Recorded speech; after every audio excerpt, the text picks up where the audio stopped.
Hi. என்னதான் நம்ம வளர்ந்தவங்களா இருந்தாலும், சில சூழ்நிலையோ, சில காரியங்களோ நமக்கே தெரியாம நமக்குள்ள சில பயத்தை ஏற்படுத்துது இல்லையா? பயம் வரும்போது அதை ஃபேஸ் பண்றதுக்கு 2 சாய்ஸ் நம்மகிட்ட இருக்குங்க.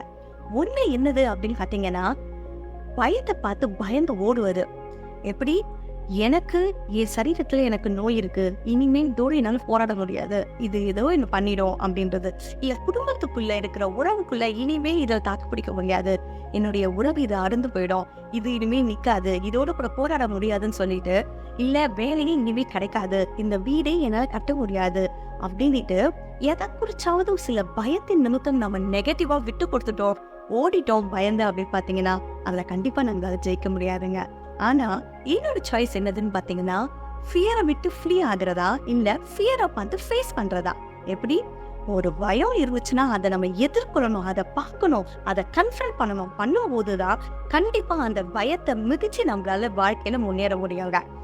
தேவாதி தேவன் இப்படியாவது சொல்லுகிறாரு, நீ பயப்படாதே, நான் உன்னோடு கூட இருக்கிறேன்னு சொல்லிட்டு. நம்ம இந்த உலகத்துல உபத்திரவம் உண்டு, ஆனாலும் இந்த திறன்கொள்ளுது நான் உலகத்தை ஜெயித்தேன்னு சொன்னார். அப்படின்னா காட் அந்த தனியா விடலைங்க. நம்மளோட கூட என்ன சூழ்நிலை வந்தாலும் அந்த நெகட்டிவ் சிச்சுவேஷனை கண்டிப்பாக அதோட முடிவும் பாசிட்டிவா தாங்க இருக்கும். நமக்கு சாதகமா தேவன் செய்வாருன்ற நம்பிக்கை நமக்கு இருக்கும்போது கண்டிப்பா அதை ஃபேஸ் பண்ணுவோம். ஃபேஸ் பண்ணும்போது ஃபெய்த், தேவன் மீது இருக்கிற நம்பிக்கையை வைத்து அந்த ஃபியரை நம்ம ஃபேஸ் பண்ணும்போது கண்டிப்பாக நமக்கு ஜெயம் தாங்க. இதை ட்ரை பண்ணி தான் பாருங்க. May God bless you.